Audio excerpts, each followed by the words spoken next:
Bueno, arrancamos. Informática aplicada 1, lunes 26. Em, antes hago un paréntesis chiquito para preguntar eh, si tienen alguna consulta con respecto a la entrega del TP3. En este punto no específicamente de los contenidos o explicación de los contenidos. Ahí hoy recién contesté que tienen hasta el viernes de esta semana para terminar de entregar. Si no llegan hoy, se pueden ir tomando unos días más hasta el viernes, a más tardar, para poder entregar, ¿sí? Y si hay dudas con respecto a la entrega, o me preguntan ahora o escriben ahí en el grupo del WhatsApp. Acuérdense que la entrega es individual, aunque hayan hecho un trabajo en conjunto, prepare cada uno, los integrantes, un video explicativo de los conceptos y los temas implicados y lo entregan, ¿sí? Si, si, o sea, el video puede durar entre 3 y 5 minutos más o menos. 5 minutos estaría bien. Bueno, no sé si hay alguna pregunta. Este, bueno, dejo ahí abierta la posibilidad que consulten. Cualquier cosa se abren el micrófono y preguntan. Me cuesta seguir a veces el chat. Por si acaso, digo, por si escriben acá, capaz que no lo llego a ver. Voy a tratar de dejarlo a la vista, pero cualquier cosa preguntan por acá. Em, y bueno, y vamos con el tema nuevo que estamos arrancando en esta etapa, en esta segunda fase del año, la programación del lado del servidor. Si eh, voy a compartir acá.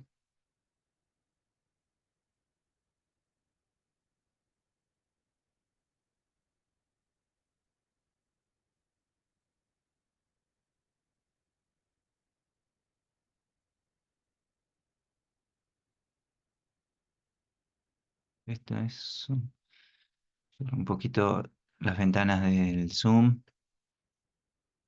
Bien. Em,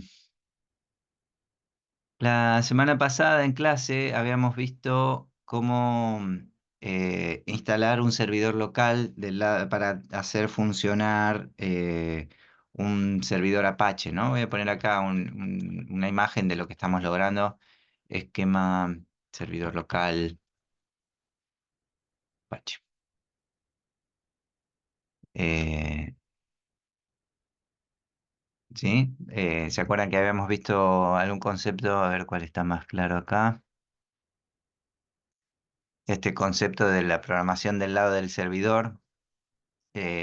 Si lo quieren buscar así, para repasar el tema, me gustaría por ahí en todo caso en algún momento hacer algún repaso teórico, así como para poder consolidar algunos temas. O la nomenclatura o la manera de referirnos, ¿no? A lo que estamos viendo. Este era el dibujito que habíamos visto, cómo a través de la nube nos conectamos a un servidor y del lado del servidor, o sea, una vez llegando a través de Internet, en el servidor está la conexión a una base de datos, o sea, todo esto está resguardado y no está funcional en el lado del cliente, de cualquiera de estos clientes que podían ser, ya sabemos, equipos, dispositivos como PC, notebooks, celulares o incluso otros dispositivos que se conecten con peticiones a la web, ¿no? Eh, Ahora lo que nosotros estamos tratando de lograr es instalar un servidor local, a ver si este esquemita es más parecido a eso. Puede ser. Bueno, acá está el mismo esquema que mencioné recién, pero lo que vamos a hacer nosotros es, o sea, esta capacidad de servir una página web y ejecutar funciones del lado del servidor, conectarse a una base de datos, compilar PHP para, para ejecutar acciones del lado del servidor. Toda esta funcionalidad, lo que queremos nosotros es lograr de instalarla ¿qué hice? Lograr instalarla en nuestra compu. Para eso habíamos visto, la semana pasada yo les recomendé XAMPP, Apache Friends, que se pueden descargar e instalar según el sistema operativo. Y si es una instalación así muy simple de siguiente, siguiente, siguiente, que deja funcional eso en nuestro servidor. Hay otros entornos que logran, o otras compilaciones de esto que logran lo mismo. Por ejemplo, MAMP, que es para Mac específicamente. Lo voy a ir abriendo. MAMP es lo mismo de Apache, MySQL y Perl, creo que es, o PHP. Y en este caso la M de Mac, ¿sí? Del sistema operativo de Mac, de iOS. Ahora, para Windows está WAMP, WAMP Server. Este también es muy piola, digamos, si trabajan en Windows. Se descargan un instalador y también pueden seguir el proceso de instalar siguiente y siguiente, siguiente, digamos, ¿no? Ahora, no conviene tener instalado más de uno, porque tenemos funcional en nuestro servidor eh, la, mm, todas las características de un servidor, y si todos funcionan al mismo tiempo, puede haber, de hecho, habría conflicto en los puertos, ¿sí? En las peticiones. Ya habíamos visto que cuando tenemos instalado el servidor en nuestra web local, lo que hacemos es generar peticiones a una URL y la nombramos por el nombre localhost. O sea, HTTP, lo voy a escribir enterito, HTTP, dos puntos, barra, barra, localhost. Acá hago un paréntesis. Estas peticiones, estas direcciones web que nosotros ingresamos en la barra de dirección de un navegador, gracias, generan una petición a una URL, que si ponemos acá Google, va a tratar de acceder a Google, etcétera, ¿no? Estas peticiones, por defecto, se generan a través del puerto 80. El puerto son como los diferentes canales de comunicación o de conexión o de vías de información dentro de una infraestructura informática, digamos, ¿no? Si una petición es pedida a través del puerto 80, perdón, cuando no especificamos esto quería decir, si no especificamos el puerto a través del cual yo hago la petición, una petición web se hace por defecto a través del puerto 80. Cuando nosotros tenemos por ahí instalados más de un servicio de servicio web, donde vamos a escribir de diferentes maneras localhost para apuntar al mismo lugar, lo que podemos hacer es especificar puertos diferentes, o sea, hacer que nuestra instalación de, de XAMPP esté por defecto en el puerto 80, que sería la instalación de hacer siguiente, siguiente, ¿sí? ¿Sí?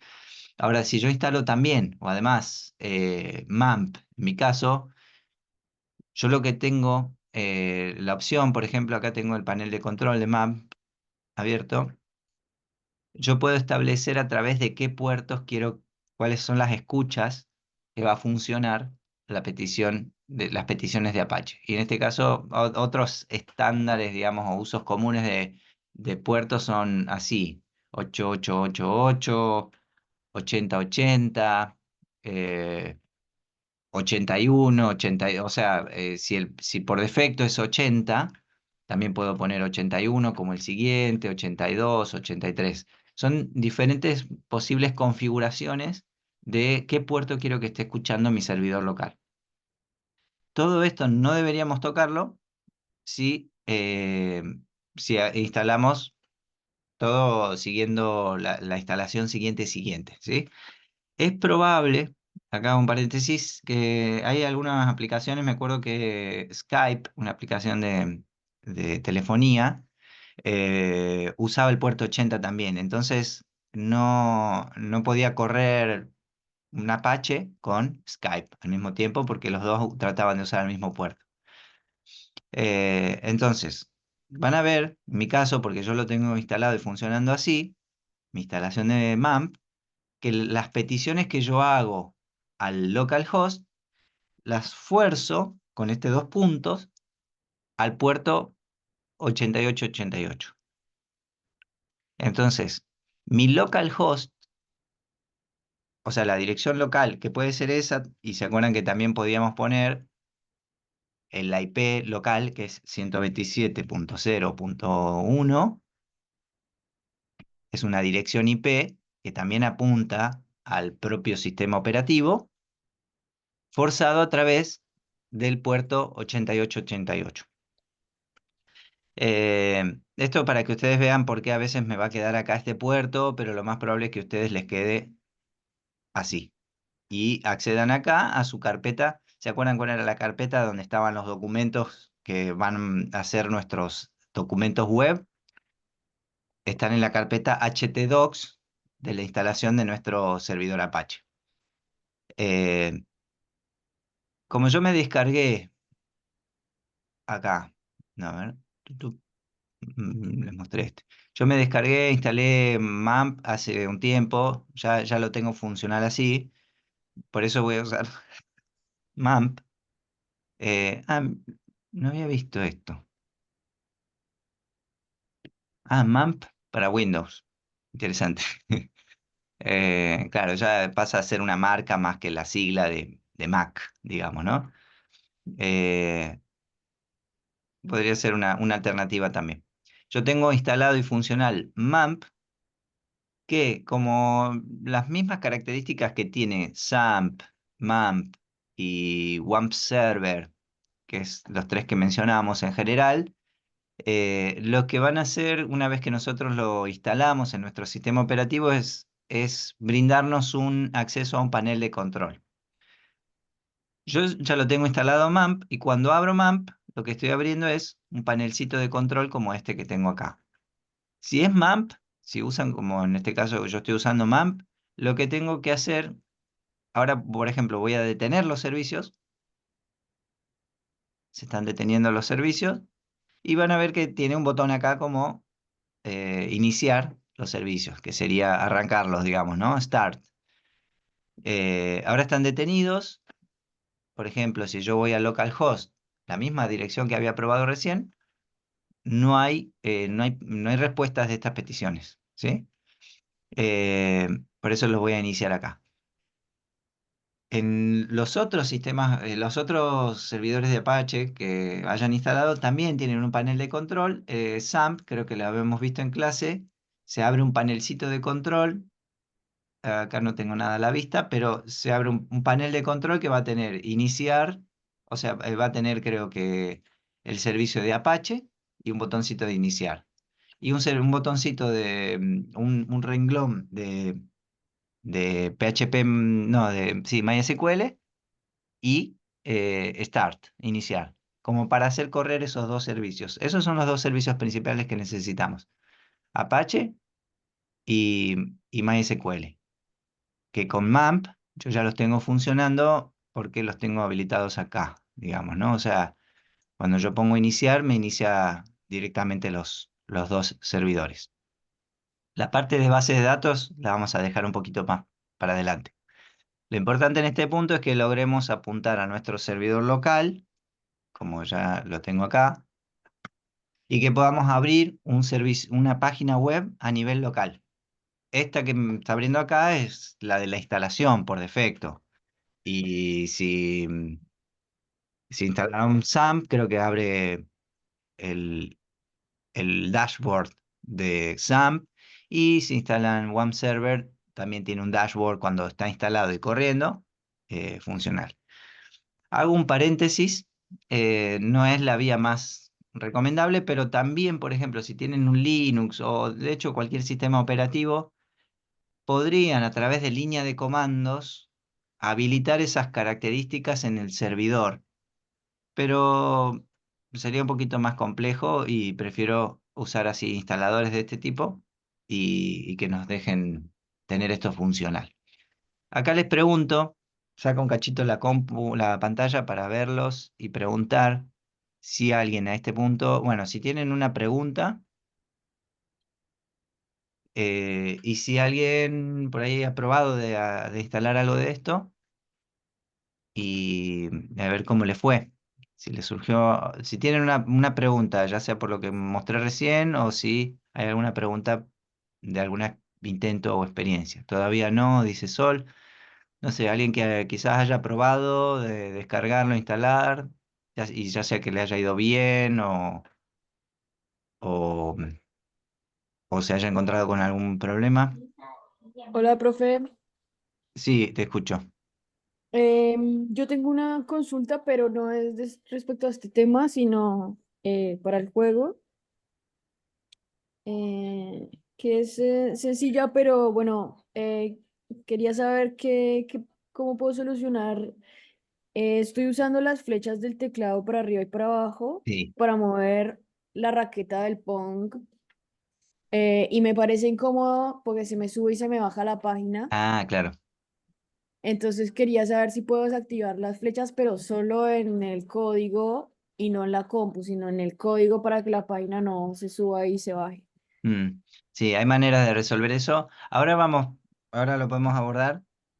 Prefiero priorizar si hay alguna consulta con respecto a Apache ahora Sí, sí. y así queda más consolidado, digamos, el bloquecito acá. Y Ok. volvemos después sobre la parte de JavaScript, sería para resolver lo de Sí, la flecha. vale, gracias. De la parte de Apache o PHP, o sea, ya sea WAMP, MAMP o SAMP, si han probado algo.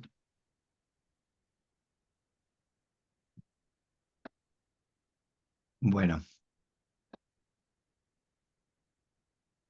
me quedo con el de Sol, que dijo todavía no. Bien, hoy voy a tratar de dejarles alguna consigna simple, a modo de desafío, no necesariamente para que la entreguen, pero eh, para que intenten lograr hacer funcionar esto, digamos, no tener ahí el desafío de lograrlo, hacer funcionar. Bueno, ahí Vic está instalándolo ahora y parece que va todo bien con SAMP. Si instalan diferentes alternativas como SAMP o WAMP o MAMP, por ahí después podemos asesorarnos según la versión que tenga instalado cada uno. Pero después, de base, lo que se refiere a la sintaxis de PHP es lo mismo para lo demás, ¿no? La compilación de PHP, que es ejecutar acciones en el lado del servidor, eso va a ser lo mismo para todos. Bueno, estaba la pregunta de Juliana. eh, Vuelvo a compartir. Eh, Hay diferentes maneras de resolver eso. Una posibilidad es que reemplaces las interacciones, que no se usen las flechas, sino que se usen las letras. Bueno, no me acuerdo si tu juego del Pong era con varios usuarios y uno usaban las teclas, las letras, y otros usaban las flechitas, solo uno. Bueno, que uses ASDW, ADWS, digamos, esas cuatro teclitas, claro, ya sea mayúsculas o minúsculas. Y después, evitar si no, también lo que puedes hacer es es poner, digamos, que el canvas ocupe justo el tamaño de la ventana, de la ventanita que esté abierta, entonces no tendría posibilidad de scrollar. Eh, Ahí tenés para investigar un poquito con hojas de estilos, con CSS, digamos, ¿no? Que el canvas tenga exactamente el tamaño de la ventana, entonces, aunque yo presione las teclas, no sube y baja, ¿sí? Lo cierto es que si tenés contenido arriba y abajo del canvas, la página va a tratar de scrollar, tratando de mostrar ese contenido. Ahí estaría interesante lograr eso. Yo creo que claro, tengo contenido arriba y abajo. Sí se puede, yo creo, a través de JavaScript. En todo caso, cuando hace foco en el juego y está jugando, que las acciones del teclado, las flechas del teclado, no scrollen la página. O en todo caso, eso podría ser a través de una instrucción de JavaScript, sacar todo el resto del contenido de afuera. Sí, habría algunas trampitas para hacer como para limitar el contenido a justo el tamaño de toda la página al tamaño de la ventana. Eh, Solo cuando estás jugando, porque si no después, bueno, después lo podrías navegar scrollando con la ruedita o con las flechitas, digamos, ¿no? Con la barra de scroll, así. Pero me parece que lo que te conviene es hacer un div que contenga todo y que eso entre exactamente en el tamaño de la ventana, entonces no habría posibilidad de scrollar. Sí. Después sí, yo tendría que buscarlo en Google y encontrar alguna estrategia así que funcione bien. Gracias, profe. Igual creo que la solución de cambiarlo Por letras. por letras es mucho más sencilla Sí, por ahora, digamos. sí, sí, sí, sí. O Gracias. incluso generar una botonera dentro de la aplicación, poner una especie de cursor de joystick, de palanquita de joystick, que si presiono al costado, o sea, es porque este se mueve izquierda y derecha, o arriba y abajo, porque están en los laterales. Está buena la opción de usar el clic para que se mueva, por si lo usas en una interfaz principalmente touch, un celular que no tiene teclado.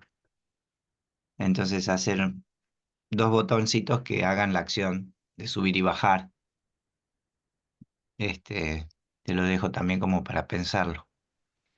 Bueno, la botonera puede ser, puede ser útil para usar en el celu, sí.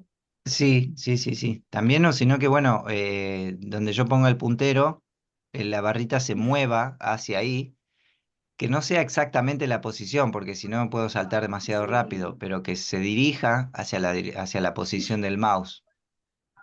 Eso podría ser. Bueno, profe, Bueno, gracias. vamos a repasar acá un poquito más ahora entonces acerca de PHP. Yo me voy a quedar acá con WAMP. Y acá aparece una cuestión a tener en cuenta que una vez funcional nuestra instalación, por ejemplo, en mi caso, yo lo voy a tomar nota acá, a ver si voy abriendo esto. Lo que tienen es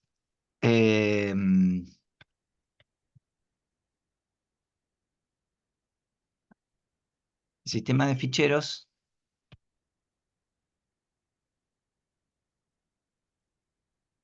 y navegación web.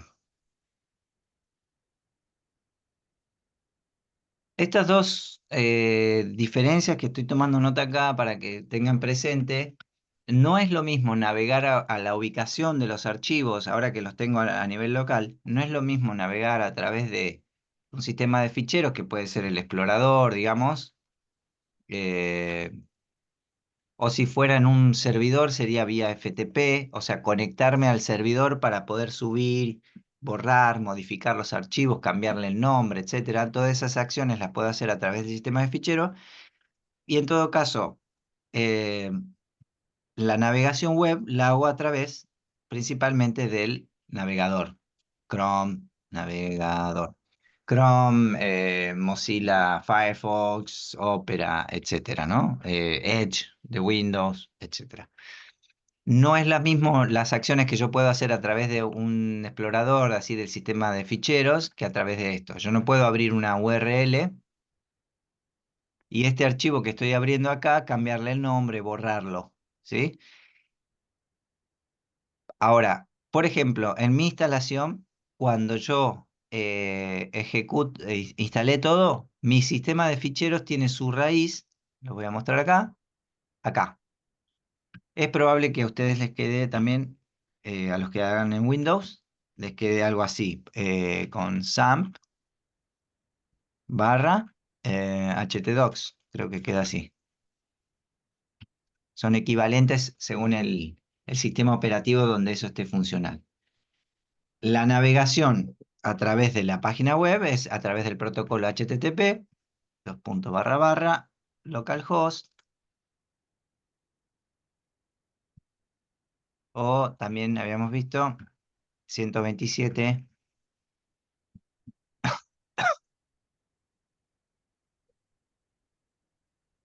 Bien, por ejemplo, si hubiera, voy a ponerlo como opción, si hubiera algún puerto, yo voy a poner el 88 acá, ya que estoy usando eso. Esas maneras de apuntar al mismo lugar, pero a través de diferentes protocolos.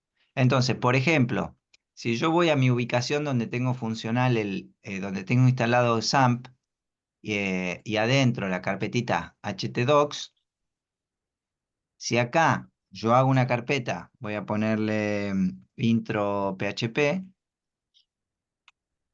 fíjense que hice una carpeta vacía. Acá yo tenía otras carpetas, pero pongo esta, intro PHP. Si vengo a mi ubicación de la ruta, localhost, en mi caso con el puerto, pero aparte agrego el nombre de la carpeta, intro PHP, estoy abriendo la carpeta que acabo de crear, que está vacía. Estoy abriendo esta ubicación. Me está mostrando esto. Fíjense que si no hay un archivo index, van a ver esta visualización. Depende también de la instalación, la configuración del servidor. A veces muestra los contenidos que hay o no, y si no, nos dice acceso restringido, pueden ser permisos de archivo para mostrar o no el contenido. Por ejemplo, si yo acá pongo, voy a poner cualquier archivito que no sea un index, y actualizo acá, me aparece ahí ese zip que acabo de copiar y pegar, ¿no? Tengo ahí un zip acá y es lo que me está mostrando. Ahora, cuando yo pongo adentro de esa carpeta un index, y lo voy a editar por ahora con Sublime Text, cualquier editor de texto me permite editar un archivo de HTML o PHP. Este index.php va a ser el que se abra cuando yo apunte al director, al nombre del directorio, ¿sí? Vamos a ponerle un poquito de etiquetado. ¿Está? Em, Ahora, ¿cuánto queda acá? Quedan unos minutitos, avanzamos unos minutitos más y hacemos una pausa. Mi recomendación es que usemos como editor Visual Studio. Yo creo que es uno de los más comunes para edición de código fuente y programación. Es bastante popular, digamos, ¿no? Y tiene una comunidad muy grande que permite optimizar mucho lo que hagamos dentro de Visual. Entonces, eh, yo ya tengo instalado Visual, pero se lo pueden buscar y descargar. Voy a cerrar este proyecto que tenía abierto. Y en Visual ya saben que pueden crear un proyecto nuevo, o sea, como un espacio de trabajo, o pueden, si no, también directamente abrir un directorio. Entonces, estoy acá en Visual, en la ventana del Home, digamos, o sea, cuando no tengan ningún archivo abierto, pueden, por ejemplo, abrir una carpeta, como está acá, o directamente arrastrar la carpeta que quieren abrir. Yo voy a abrir mi carpetita, esta que acabo de crear, intro PHP, la voy a arrastrar a Visual. Como no tengo nada abierto, me va a abrir la carpeta. Y tengo acá la estructura de directorio y los archivos que tenga adentro. Confío en los autores, sí. Bien. Entonces, por ejemplo, acá cliqueo index y tengo para editarlo. Em, si todo funciona bien, ustedes tendrían que poder escribir algo de PHP, como en este caso.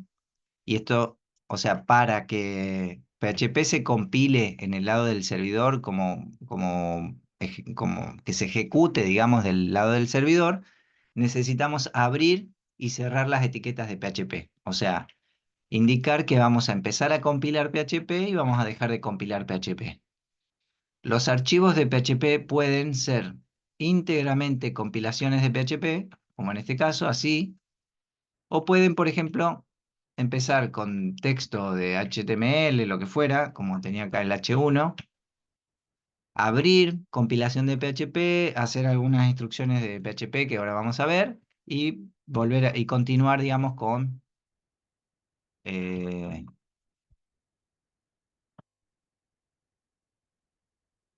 con HTML y volver a abrir y cerrar PHP, por ejemplo, si quiero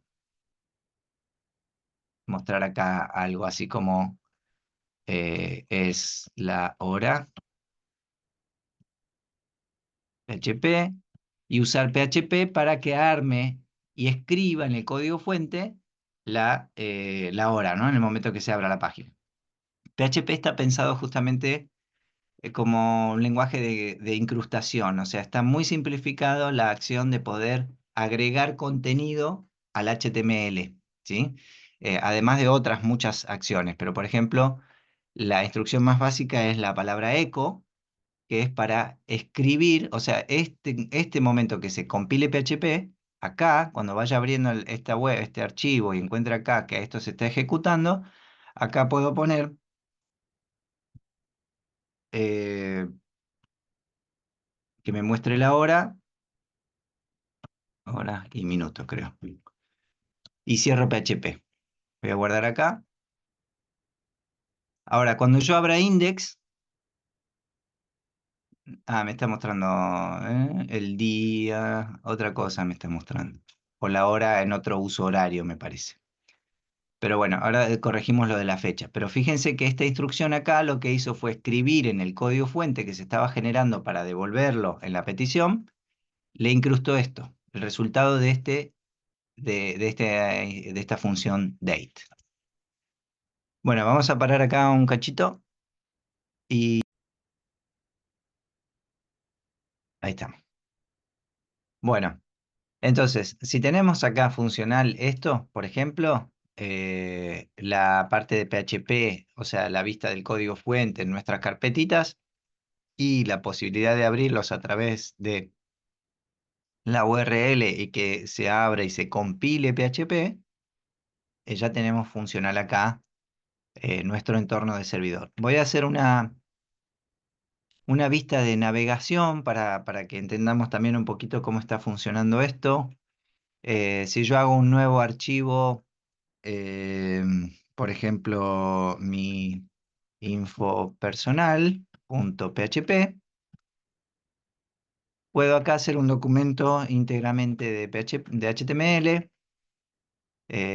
No sé si hay un atajo de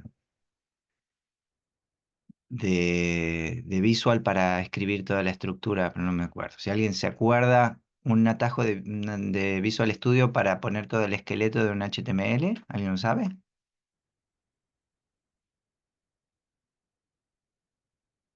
No. Bueno, que me ponga el title.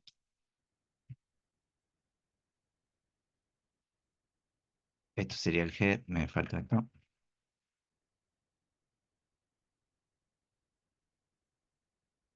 Esta es la estructura a modo de repaso simple, digamos, ¿no? La parte o sea, como un repaso de estructura de HTML. Acuérdense que mucho de lo que hagamos web va a tener de base la estructura de un,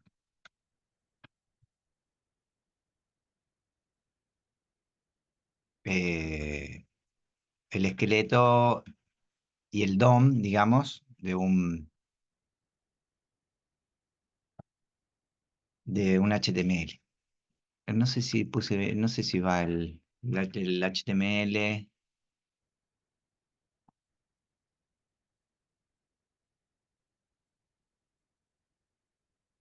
o el ese doctype, no me acuerdo.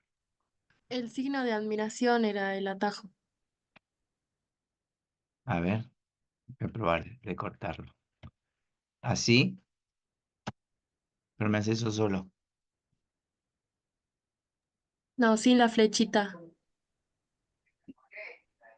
Ah, sí, signo de admiración solo. Gracias, gracias. Bueno, ahí está. Truc. Tenemos de base la estructura de nuestro documento y podemos, por ejemplo, poner algún título. Que, por ejemplo, bueno, no, después lo vamos a hacer a esto.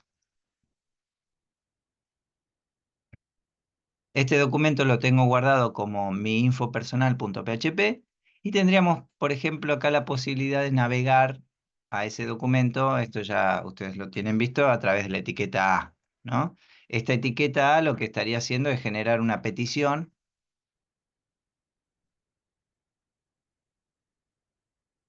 a través del href,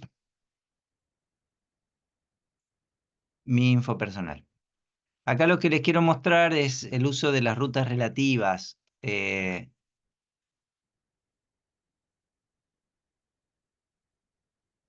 borré todo lo demás.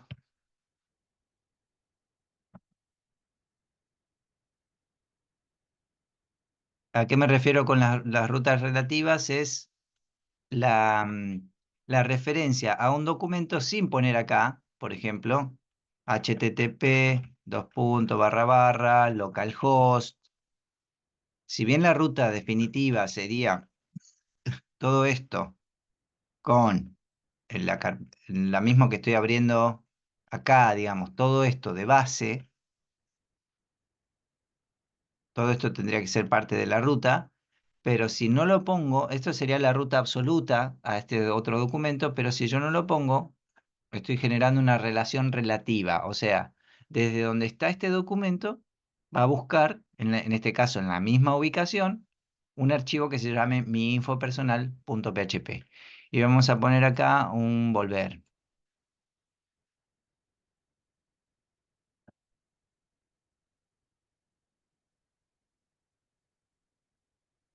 que vaya al inicio. Ir al index.php podría ser directamente esto, o sea, volver a abrir la carpeta donde está ubicado este documento. Esta sería una manera de apuntar a la carpeta donde está este documento, en lugar de apuntar al index directamente con nombre, sino que yo ya sé que así abro el directorio y al apuntar al directorio se va a abrir el index.php. Entonces, guardando estas dos cosas, vengo acá, siempre acuérdense, guardar y cuando vienen acá, actualizar para que actualice el contenido. Acá tengo un poquito de navegación, entonces este es un link que navega a la misma ubicación. Tuc, puedo volver al inicio. Entonces, la ventaja de armar las estructuras o las relaciones de manera relativa, o sea, no absolutas, a mí me permite que, de hecho, yo después, si paso el código fuente de este ejemplo, o sea, si yo les... Lo más probable, este archivo ya lo puedo sacar, que este ejemplo que estamos haciendo yo lo pase como comprimido, lo suba como ejemplo de la clase, que ustedes se lo descarguen, lo descompriman, acá me va a hacer una carpeta nueva, pero les quedaría como intro PHP directamente, y no importa el entorno donde ustedes estén, si por ejemplo era localhost con este puerto o sin el puerto o lo que sea, ustedes a través de su instalación llegan al index. A partir del index, todas las navegaciones van a incluir van a hacerlo sobre la relatividad de dónde están en ese momento. Bueno, acá tengo un poquito de navegación y vamos a meternos entonces ahora en la sintaxis de PHP y qué cosas nos permite esto de ejecutar cosas del lado del servidor, cosas del lado del servidor. Eh, las principales funcionalidades o ventajas que tiene ejecutar funciones del lado del servidor es que yo cuento con recursos establecidos que depende del entorno. Por ejemplo, si yo tengo un servidor local funcionando en PHP y alguien navega ese PHP, yo sé que a través de PHP puedo utilizar recursos de ese sistema operativo. Si están instalados, si tienen los permisos para hacerlo, etcétera, ¿no? O sea, pero puedo, por ejemplo, desde ese servidor, si está conectado a un Arduino, encender algo o apagar algo, ¿sí? O censar algo, etcétera, ¿no? O otras acciones más comunes, enviar un correo electrónico desde el servidor o almacenar información en la base de datos. Y otras, o no sé, hasta imprimir un documento. Puedo hacer que el servidor, ese servidor local, esté conectado a una impresora y emita un ticket, por ejemplo, ¿no? Todas esas acciones del lado del servidor, yo sé que las puedo controlar porque yo conozco mi servidor como en realidad, o sea, por el otro lado, no conozco el cliente. No sé qué permisos tiene el cliente para imprimir, no va a tener conectado un Arduino, no va a tener la posibilidad de almacenar algo en la base de datos, y aunque almacene algo a través de una cookie o otro tipo de información, va a persistir solamente en ese cliente en particular. Una de las principales ventajas de la ejecución del lado del servidor, a ver si tenía acá un documentito.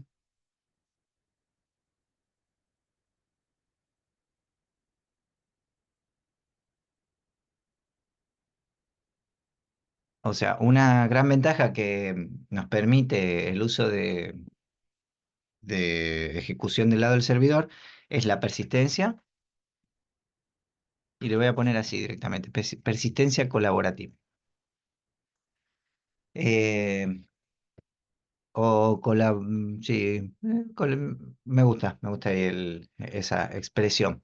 La persistencia colaborativa es lo que nos permite persistir información en el transcurso del tiempo de manera colaborativa o en conjunto, o sea, diferentes usuarios pueden conectarse a una misma base de datos, una misma aplicación y poder enriquecerla con su participación, y eso permanece en el tiempo. Cosa que no podemos a través de un cliente o en el cliente porque solamente persiste en ese lugar. O sea, sí podría yo hacer crecer algo en mi servidor, en mi compu, vuelvo a abrirla y está todo igual, pero nadie más sabe cómo está mi entorno, ¿sí? O no puedo construirla en conjunto con otros. Entonces, lo que nosotros vamos a hacer así, vamos a apuntar a poder lograr algo el desarrollo de una consigna que nos permita implementar este concepto de persistencia colaborativa, o sea, conectarnos a una aplicación y que la aplicación vaya creciendo a medida que participan los diferentes usuarios. Y yo entro y la web que estoy abriendo ha crecido en el tiempo con la acción de los usuarios. Muy parecido a un documento de Google o, por ejemplo, un WordPress. Un WordPress, o de hecho el Moodle que estamos usando de Eva Ed, tiene ese concepto de base. Muchos usuarios se conectan a un servidor que tiene instalado mediante PHP y con comandos de PHP y conexiones a base de datos, la posibilidad de implementar un sistema de cursos, ¿no? Con recursos y permisos para diferentes perfiles de usuario. Ustedes entregaron un trabajo y yo puedo ver los trabajos entregados por diferentes usuarios dentro de ese espacio. Bueno, es como el concepto, pero por ahí ahora les dejo y después los paso en limpio como para que les quede capaz que como, está bueno como consigna para esta semana, pensar algún recurso similar a esto. O sea, algún ejemplo de persistencia colaborativa, no sé, la construcción de un mural con diferentes usuarios. A ver, no me sale ahora, creo que era Reddit, eh, un espacio de un foro que crece como un tapiz, donde cada cuadradito uno podía ir poniendo información. Eh, los- Me gustaría que pudiéramos buscar esta semana entornos de aplicaciones, más que todo, no tanto administrativas, o sea, no un Moodle o un Google Doc o ese tipo de cosas, sino entornos o aplicaciones más con un fin, con arte expresivo. No, no me acuerdo, no, no sé cuál. Voy a silenciar. Ahí está. Profe, Sí, Juliana. eh, consulta. Estos entornos donde los usuarios pueden ir alimentando la información, eh, sería como, porque no entiendo muy bien dónde se aloja o cómo se organiza el ingreso de los datos, pero me imagino que sería algo como tipo Wikipedia, que la gente puede ir alimentando como los datos o conceptos que no están, tipo, no sé, Wikipedia te tira un concepto y el concepto depende de otros dos conceptos, y esos dos links de esos dos datos, ponele, están vacíos. Y algún usuario, si tiene la información, puede entrar y Mm, alimentar esos links, ponele. ¿Es algo así? claro, sí. Ese es un ejemplo de un sistema con fines de gestión, digamos, gestión de contenidos. Los CMS son interfaces de gestión de contenidos, Management System. Eh, ejemplo, las los wikis o no sé, WordPress, Joomla, Drupal, etcétera. Son sistemas que ya yo puedo descargarme y descomprimirlos en mi servidor local, por ejemplo, o en mi servidor local en la web, y de adentro ya tienen todos los archivos, los index, las carpetas con imágenes y todo para generarme la navegación de una interfaz que tiene la posibilidad eh, de gestionar contenidos, ¿no? Y estoy instalando un sistema de gestión de contenidos. Ese también yo creo que va a ser un desafío en algún momento, es poder lograr una instalación de un WordPress a nivel local. Ya les mencioné que WordPress utiliza PHP y MySQL de base, o sea, todo el PHP para el funcionamiento y la compilación de la interfaz, o sea, cómo funciona la interfaz. Y a medida que yo creo un artículo y le pongo un título y pongo toda la información del cuerpo del texto, el etiquetado, etcétera, a qué hora se va a publicar, toda esa información, esas características, ese artículo que se está creando, son registros que van a se van a ingresar a la base de datos y se van a almacenar ahí. Y toda la información de ese contenido va a estar, va a estar almacenada en la base de datos.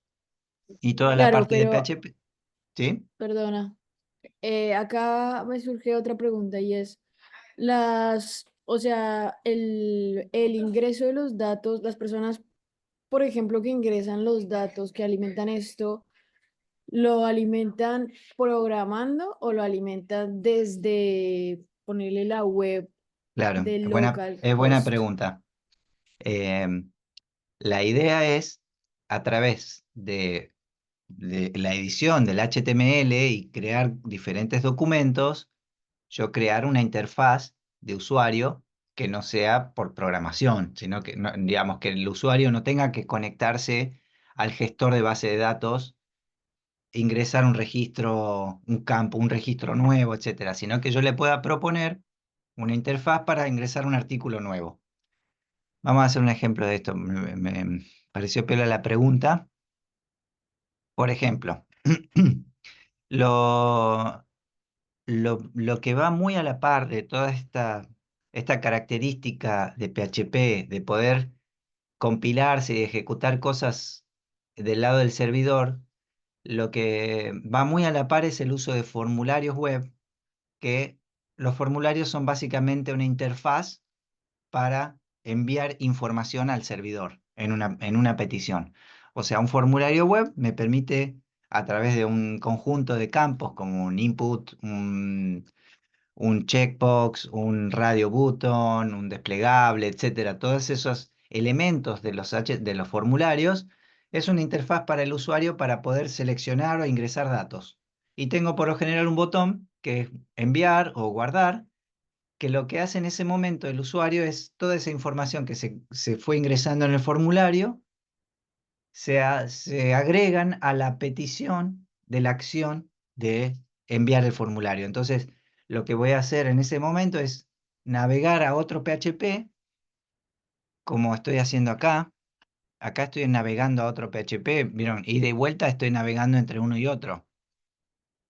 Pero si acá tuviera un formulario y pongo enviar, estoy navegando al siguiente PHP, pero si esto fuera un formulario, esa petición de la otra página se hace también enviándole la información que haya ingresado el usuario en el formulario. Entonces, por ejemplo, vamos a hacer un ejemplo de formulario. Voy a hacer un archivo. Acá me hace pensar, hay un servicio, por ejemplo, cuando subís un sitio web, eh, de conectar los, los, los Google Forms a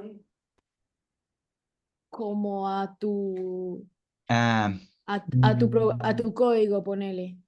sí, Entonces, sí, pero no sé si es ahí algo así. sí, más o menos, pero ahí estamos como vinculando, utilizando eh, el recurso de los Google Forms, digamos, de todo el motor de Google para sus formularios, sus hojas, sus Excel, etcétera. Lo que estoy haciendo es,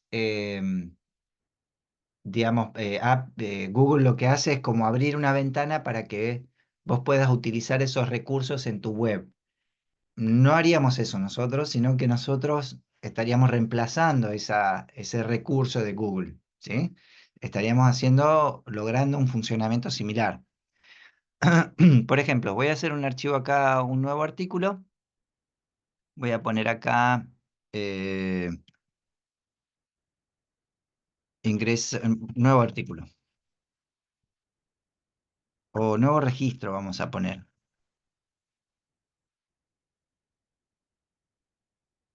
Le voy a cambiar el nombre acá.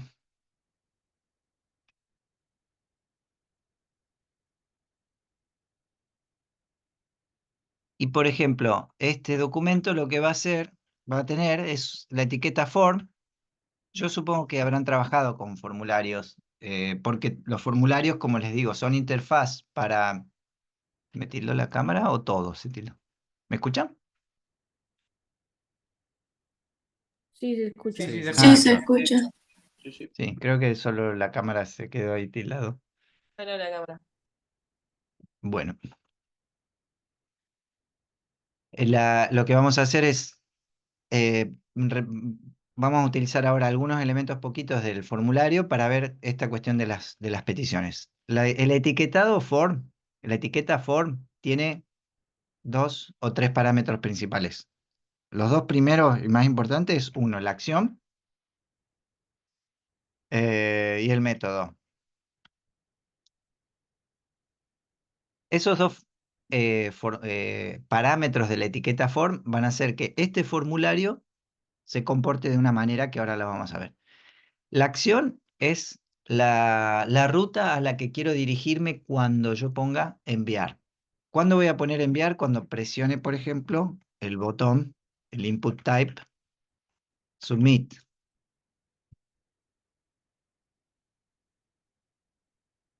value,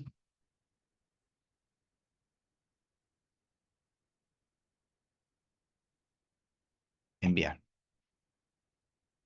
Eh, no, bien, entonces el etiquetado form, en este caso, por ejemplo, le pongo un input, que es el botón, submit, y voy a poner dentro de index otro enlace a ingresar un registro.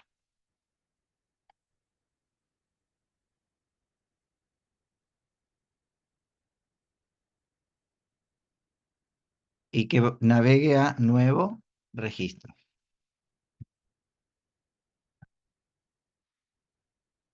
Y vamos a ponerle a nuevo registro, por si acaso, la acción de volver.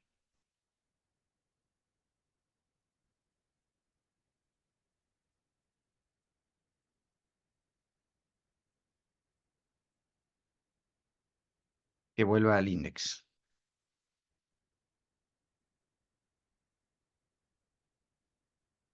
Sería como cancelar, digamos, ¿no? La acción. Acá guardo esto, guardo todos los documentos. Acá tengo ingresar a un registro que me permite navegar a nuevo registro.php y el volver sería volver a index, que sería de alguna manera como cancelar. Este nuevo registro que estoy abriendo acá, nosotros estamos viendo en el navegador la vista web, o sea, cómo el navegador me muestra lo que recibió. Lo que recibe el navegador, para mostrármelo así, ustedes acuérdense siempre que es el código fuente, ver el código fuente de la página, ¿sí? En este caso, el código fuente de esto que estoy viendo acá, es esto, es igual a esto que está acá, ¿sí? Es todo lo que pude escribir acá, a nuevo registro, ¿sí? Es equivalente. Ahora, ya que estamos, les muestro acá, por ejemplo, el index.php tenía algo acá escrito con PHP, que era este echo. La instrucción echo es escribir en el código fuente, en este caso la fecha, la fecha en el formato hora, dos puntos, minuto. Capaz que está imprimiendo el mes, ahora lo verifico. Si vuelvo acá al index y veo el código fuente de esto, ven que hasta acá más o menos viene igual, ¿no? Olis, esto de PHP que se abre y cierra y hay un comentario acá que es vacío. Esto es un comentario vacío, voy a poner. Esto es un comentario. Fíjense que todo lo que implica compilación de PHP no llegó al cliente en la petición. No llegó como código fuente. Solo llegaría si yo pongo acá algo como echo algo y punto y coma. Esta instrucción echo y entre comillas lo que quiero imprimir se va a agregar en este momento al código fuente. Pongamos acá echo algo más como una siguiente instrucción.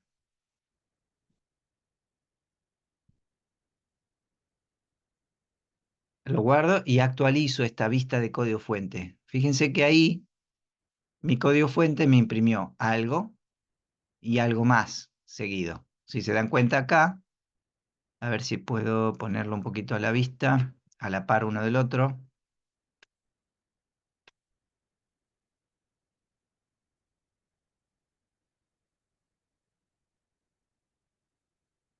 La, mm, Esto es lo que le llegó como código fuente al cliente y este es mi archivo de PHP.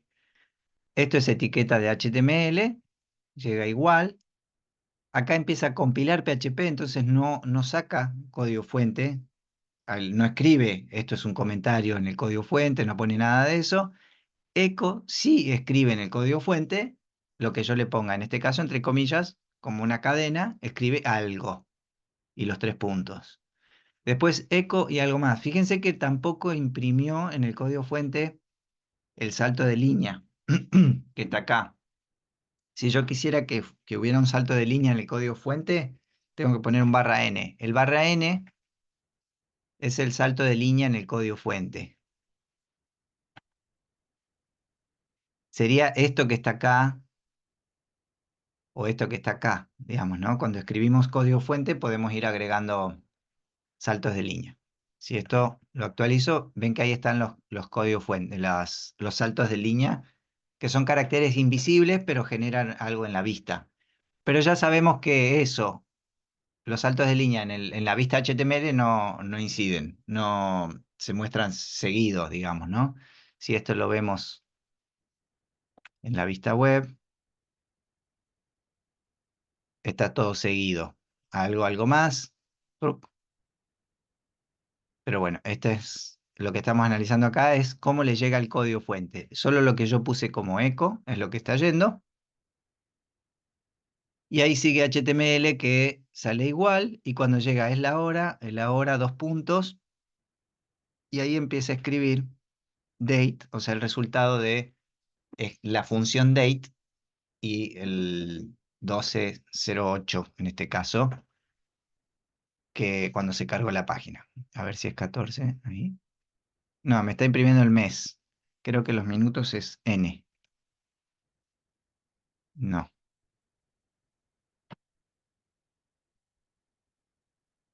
Y son los minutos. Porque M es el mes. Entonces me estaba imprimiendo 12 eh, y el mes 8. Por ejemplo, pongamos hoy es, y acá inscribimos con eco la instrucción date, que necesita un formato para imprimir la fecha. Creo que hay un formato estándar, creo que es la J. No, J son los segundos, no. 27, no me acuerdo qué es. El número de semanas puede ser. Pero por ejemplo, si hoy es el día, el mes y el año, ahí me está imprimiendo, hoy es 27/08/2024. Fíjense que la I minúscula en este caso, en el formato de fecha, si lo cambio, se cambia a 24 solo. Y la I mayúscula es 2024. Como algunas características de la función date.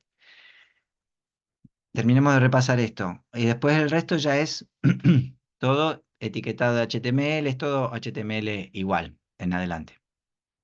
Por ejemplo, se encuentran con esta función date y quieren escribir, hoy es lunes 25 de agosto con la palabra, etcétera. Agarran el nombre de la función y lo buscan en Google. Van a encontrar mucha documentación de PHP, por ejemplo, date, PHP, y los va a llegar seguramente directamente al manual de PHP, como en este caso, con la explicación de qué hace esa función. O sea, la mejor documentación que podemos buscar o encontrar es directamente en la web, usando Google, Date, y van a caer seguramente acá en php.net, manual, en español, función Date. Y acá explica cómo funciona o qué hace la función, ¿no? Una cadena para el formato y la posibilidad o no de ingresar un timestamp. O sea, yo puedo imprimir la fecha de otro día, de otro momento, de otro tiempo, digamos. Si no lo pongo, toma el tiempo actual, en este momento. Como la fecha lleva parámetros de formatos de fecha, acá hay una descripción de qué hace cada uno. Vieron que pusimos día de, es día del mes, con dos dígitos, 01 a 31. La D mayúscula es una representación del mes, pero en palabra, del día de la semana, perdón. Seguramente en inglés, como Monday y Sunday, por ejemplo. Eh, pero en tres letras, la L con todas las palabras. Fíjense, entre D y J es lo mismo el número del mes, pero uno es 01, 02, 03 y el otro es 1, 2, 3, ¿sí? Son formatos de fecha. Y ahí están todos, las de los días, la semana, el mes, o sea, maneras de expresar el mes y el año. Si es un año bisiesto o no, interesante. Bueno, y la parte de la hora también. Y después lo que se puede hacer, por ejemplo, es cómo mostrar la zona horaria o establecer la zona horaria. Eso también se puede hacer. Por eso ahora me está mostrando 12:08 porque está desfasado. Es más, me está mostrando mañana ya, porque nosotros somos -3, me parece, en la zona horaria. Sí. Eh, Ahora, esto lo que les mostraba recién era cómo buscar la documentación en la web. Voy a hacer un ejemplo chiquito de formulario y cómo funciona esto y creo que vamos a llegar hasta ahí porque me estoy quedando sin voz. Em, volvemos acá a formulario.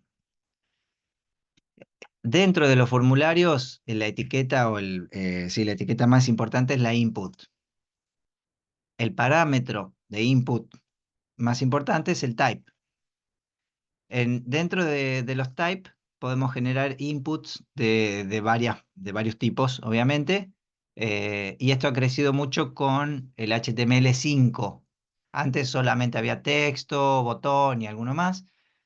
Ahora ya directamente se puede poner muchos tipos más, ¿no? Por ejemplo, hasta un input image.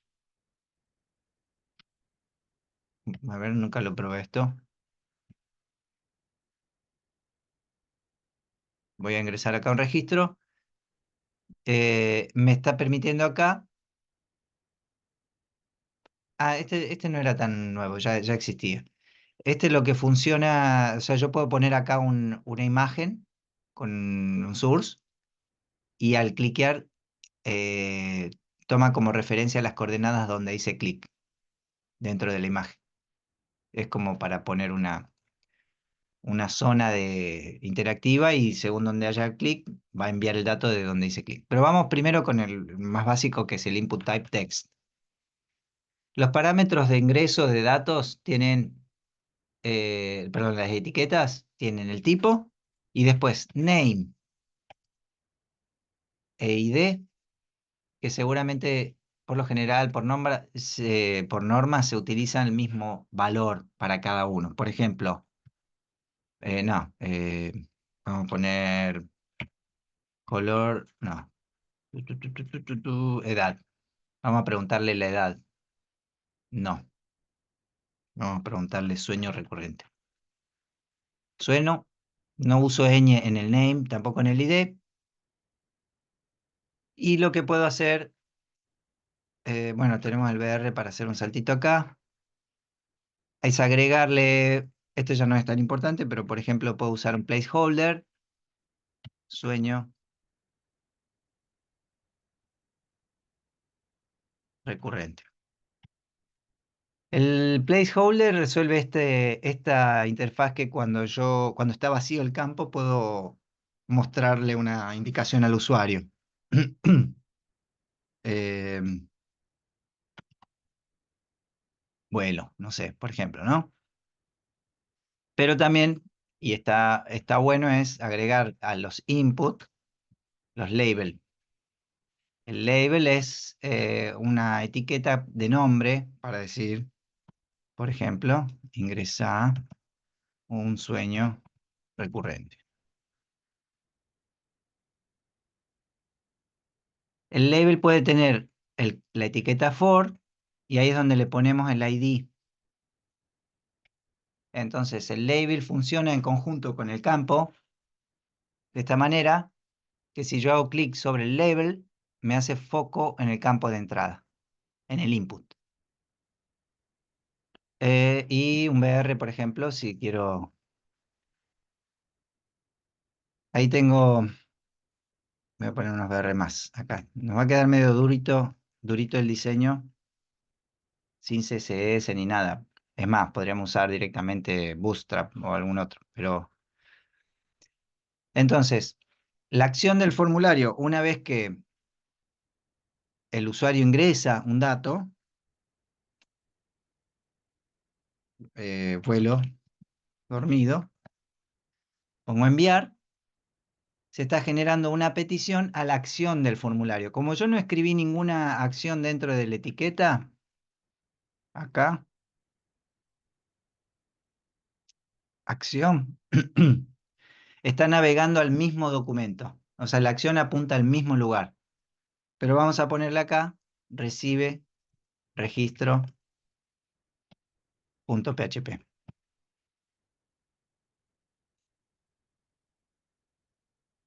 Entonces, fíjense, vuelo dormido, enviar, y ahora navegó o intentó navegar a recibe registro PHP y le envió los datos, en esta parte de la URL le envió los datos que ingresó el usuario. Eh, yo lo que voy a hacer ahora, voy a repasar si nos conectamos un cachito más, así les dejo una tareita para hacer en la semana y terminamos, ¿sí? Nos conectamos 10 minutos.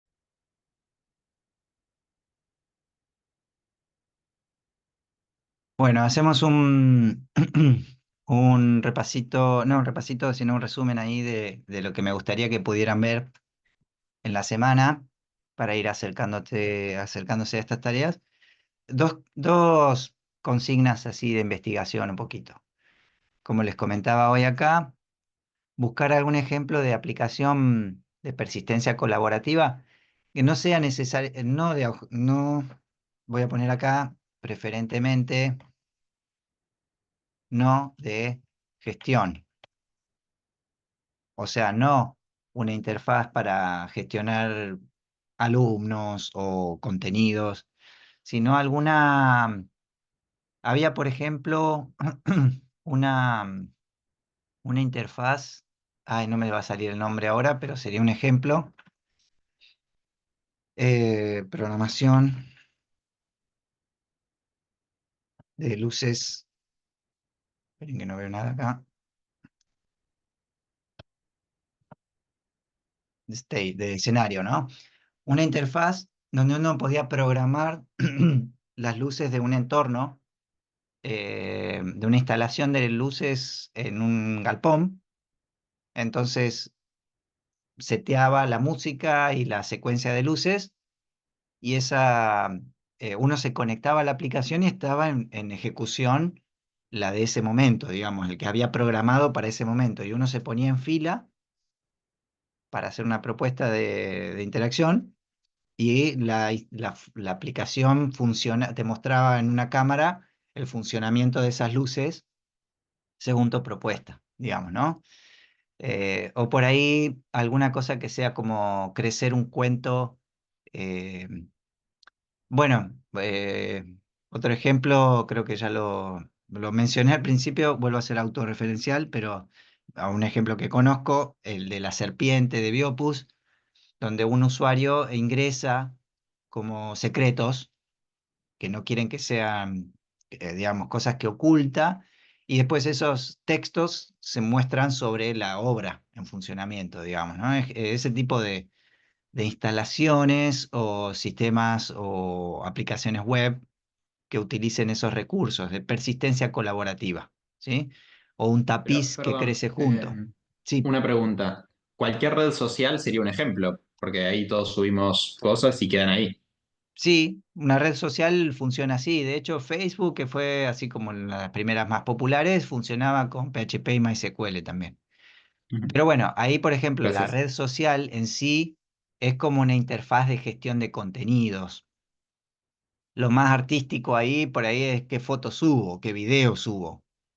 Eh, pero lo mismo que YouTube, digamos, cualquier red social, en realidad es como la interfaz de gestión de contenidos.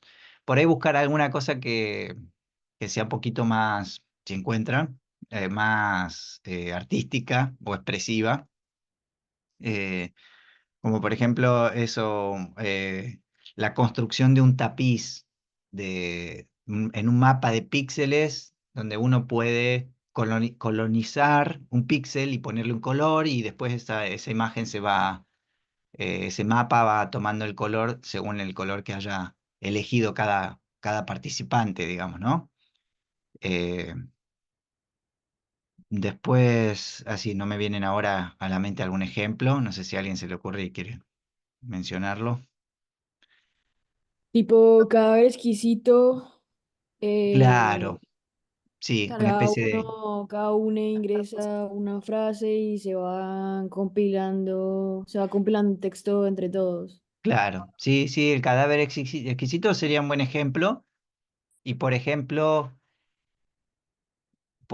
uno podría ingresar, digamos, la idea del cadáver exquisito que no sabe, digamos, no tiene conexión con lo anterior, entonces uno ingresa aportando su siguiente paso y es el resultado de los últimos 7 pasos, por ejemplo, y la obra se compone con los últimos 7 y el próximo que entra ingresa una opción más y su aporte es el último de los 7, digamos, la obra siempre es el último, los últimos 7, o 10, no sé.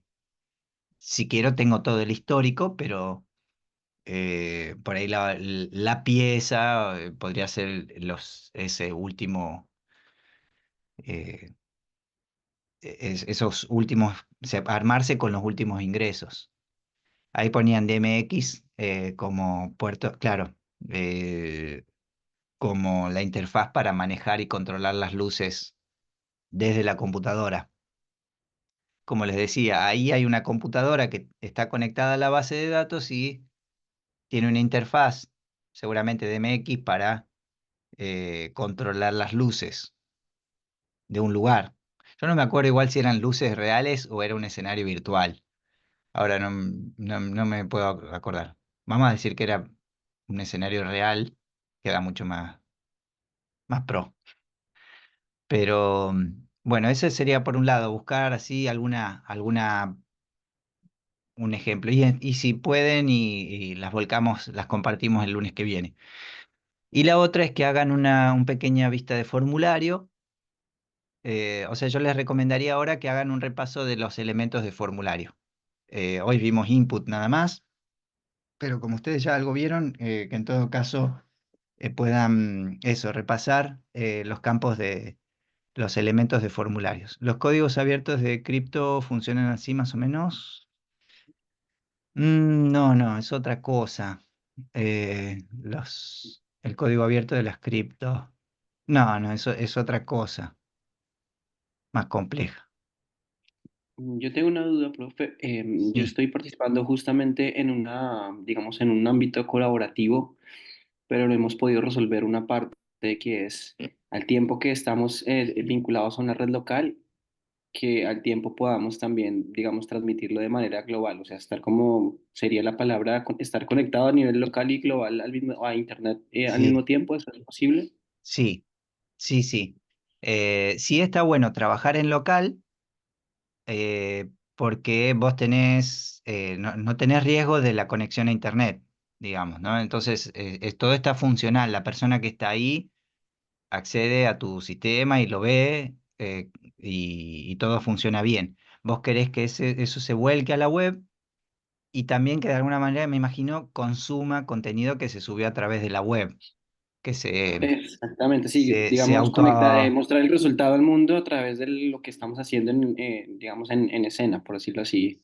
Sí, sí, que puede, digamos, sincronizar las bases de datos. Ahí hay que ver un poquito la complejidad de la estructura de los datos. Yo hice un trabajo como ese, que tenía una complejidad, era parecido a un cadáver exquisito, donde se iban ramificando historias, y al sincronizar las bases de datos, las historias se complementaban entre lo que habían escrito en la web y lo que habían escrito a nivel local, entonces no podían solaparse las informaciones. Ahí eso tenía una complejidad. Ahora, si vos querés volcar a la web, a la nube, digamos, lo que tenés a nivel local, sí, se puede programar, digamos, que tu PHP, por ejemplo, el script que haga la ejecución, haga una petición a eh, a una página de un hosting donde también hay un PHP y una base de datos y le envíe la información local. También podrías conectarte, pero eso es más complejo, configurar tu propio PHP para que se conecte a un servidor, a una base de datos remota. No es tan común eso está más restringido, pero lo mejor es usar PHP para que haga una petición a otro PHP alojado en la web, en la nube, y ese PHP alojado en la nube, al recibir la petición y los datos que le son enviados, los ingresa en la base de datos.